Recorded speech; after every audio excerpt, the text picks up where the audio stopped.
So today I want to talk about a concept that's been kind of bugging me for a while. So let me go ahead and start by saying that most people tend to agree with this concept called the right to property. It's better when I look at the camera. I think it's better when I look at the camera. Let me start over.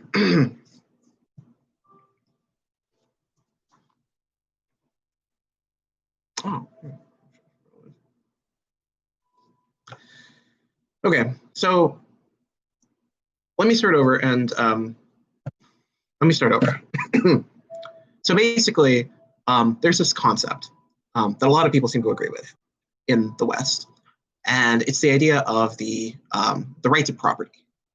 So when I say right to property, what do I mean by that? Well, what I mean by that is that in general, we believe that we can own things. Is like an important part is that you actually can own things, and then the things that you own, you have some level of authority over. Okay, if you mention the concept of like the right to property, most people aren't going to question this, regardless of their philosophical system, and regardless of their like political alignment. They're generally going to agree, yes, that like you have a right to property in some way.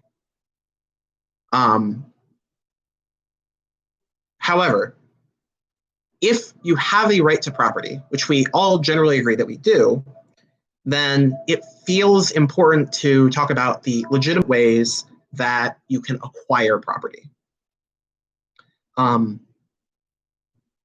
So, because it seems like intuitively, if you can own property, then there are legitimate and illegitimate ways of actually getting that property. So generally speaking, I have a document for this, but it's still kind of ongoing. Generally speaking, there are three broad methods that people use to acquire property. The first method is something I would call acquisition of unclaimed items. So what that means is that you find an item that is unclaimed, no one's ever claimed it before, and you claim it. The second one is acquisition of items from another entity, willing. So what this means is that there's some other entity, maybe it's a person, maybe it's like the government, but they own a thing and they say, here you go, you can have this thing. And then I would include in that both like gifts and then also like when you're trading items. So if I buy a hamburger from McDonald's and I give them money in exchange for that hamburger, I have acquired that hamburger, and I've done it through the willing consent of the McDonald's Corporation. And they have acquired my money, and they have acquired that money through the willing consent of me. And then the third type is acquisitions of items from another entity, non-willing. So this would be when you get something from somebody else, but they did not consent to that interaction. So essentially, if you steal from somebody else, that would be covered here. If you like conquer or like pillage or rape, like any of these things, depending on where exactly you draw the lines of like items and property, all of these things could be considered acquisition of items non-willing, or enslaving someone would be essentially acquiring property in a non-willing manner, at least most of the time. So we've got these three broad ways that you can acquire property. Claiming things that are unclaimed, or you can claim something from another person, either willing or non-willing. So then the question is, which, if any, of these methods of acquiring things are legitimate ways of acquiring things? And not just legitimate in the sense that like you can literally do it, because obviously you can do all of them, but which ones of them, if any, are moral? So intuitively, it is always immoral to acquire an item from an entity that is non-willing. So it seems like intrinsically it is not okay ever to take an item from somebody without their consent. Or at the very least, it is not okay to do it except in the most extreme circumstances. So for example, if they've in turn stolen something else, or like if you need that item for the sake of a crime or something, I don't know, or like to like not to do a crime, obviously to look into a crime, to investigate a crime, then in those situations, you might kind of need to take those things, even if the person isn't willing to give you them. But in general, it seems like it's bad to take something from another person if they're not willing to give it to you. Also, it seems intuitively like it is okay to take something from another entity if they are willing to give it to you, assuming that their ownership of that thing is legitimate. So if I own something, we can say, for example, going back to the McDonald's analogy, we can talk about my money, right? If I give my money to McDonald's, we normally assume that the money that I got for that transaction, I got it legitimately. And we normally assume that the hamburger that McDonald's is trying to sell to me, they got legitimately. So both of us, so I got my money legitimately, McDonald's got their hamburger legitimately, and if we trade those items, we were both willing and we both got them legitimately, so there's no problem there. There's nothing immoral about trading items or about giving gifts, as long as we say that the original obtainment of that item was willing. So importantly, and this is going to be really, really important later, but importantly, if we say that I got an item through illegitimate means. So for example, let's say that I stole that money. Then using that money or giving that money away or trading that money would also be illegitimate. But assuming you got the thing and you got it legitimately, there's no problem with you choosing to give it to someone else, either just as a gift or giving it to them as like a trade of goods.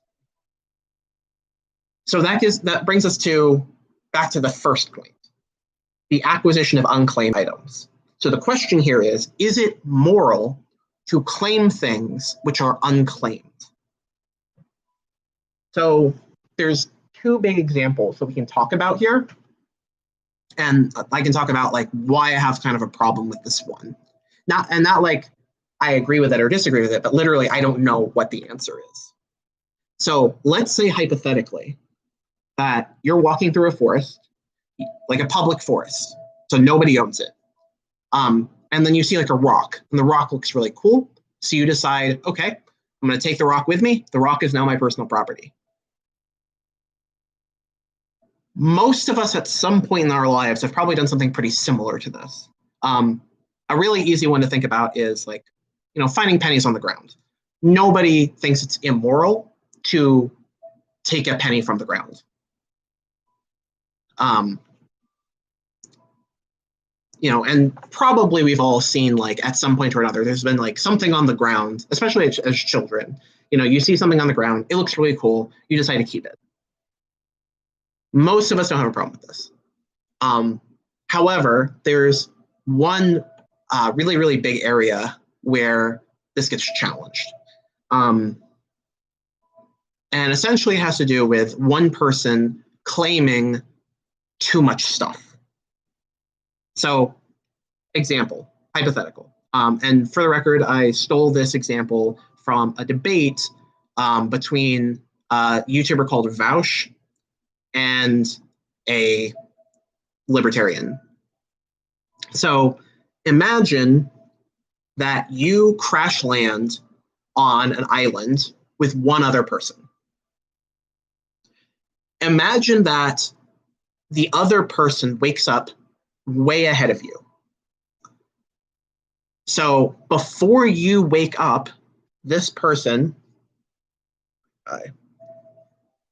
before you wake up, this person decides to claim everything on the island. Okay. Well, technically, we don't have a problem yet because it seems intuitively, based on the first example, like he can claim things that aren't claimed. So then you wake up and you are informed that everything on the island has been claimed. You are not allowed to set foot onto the island. You are only allowed to stay in the airplane, and you are not allowed to have access to any of the resources on the island without the consent of the person who woke up first. So the problem here is that it seems like in this example, the other person shouldn't be able to make that claim of ownership. Or at the very least, if they make that claim, you are under no obligation to honor it, essentially. You like that if you were to go and consume items on the island for your survival, that their claim is so illegitimate that you would be 100% in the right to go do that. And if they were to enact force on you to defend their property claim, you would be the one who would have the better claim of self-defense there if you decided to, counterattack them.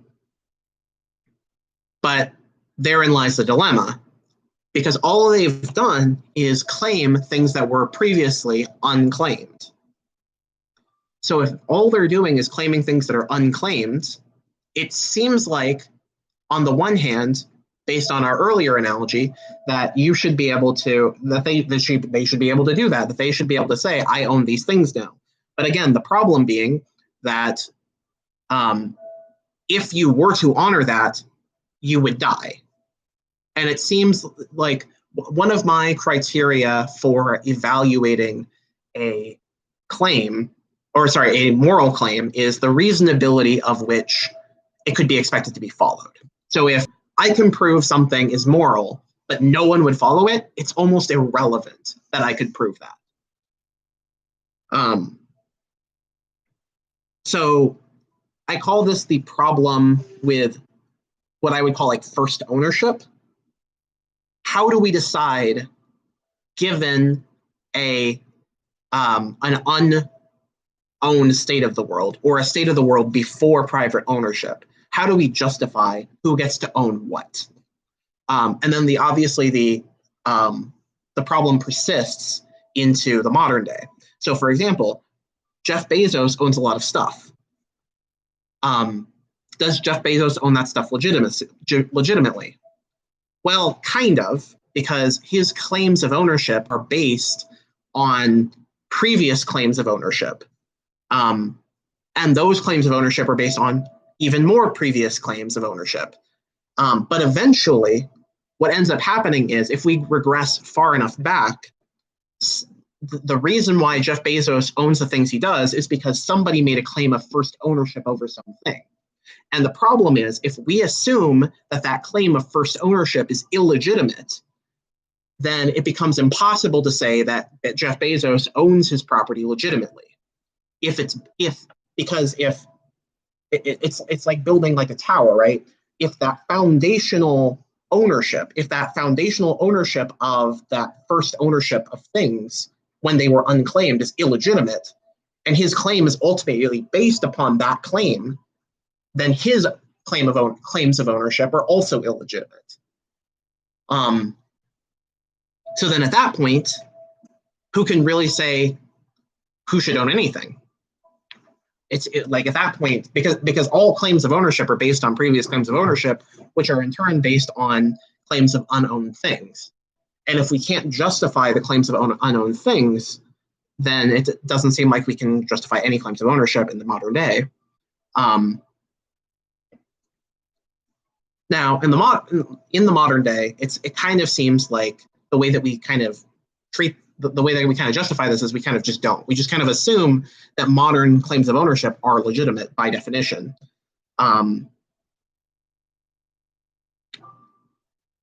But they're not, or rather, it seems hard to justify that. And so then at that point, if somebody says to you that they are stealing your property for legitimate reasons, can you really argue with them stealing your property for legitimate reasons if your original claims of ownership aren't based on anything substantial anyway? I don't actually know what the solution to this is. If you could ever justify first ownership in any meaningful way. It seems like, at best, the only way that you could possibly justify first ownership in a legitimate way would be through the consent of some greater organized body. So in other words, it seems like in order to justify first ownership at all, you have to have what is essentially a government.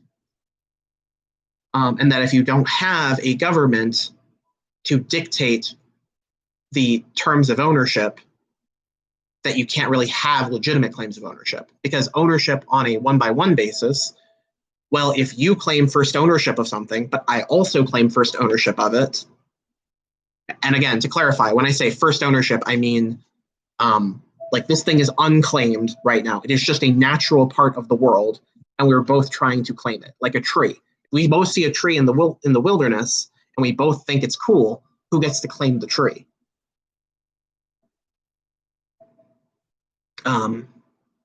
So it seems like the only way that you can possibly justify that is with a government, to basically say, like, okay, well, based on these criteria, this person owns this tree. Okay, so that's sort of like the big idea there. Stream.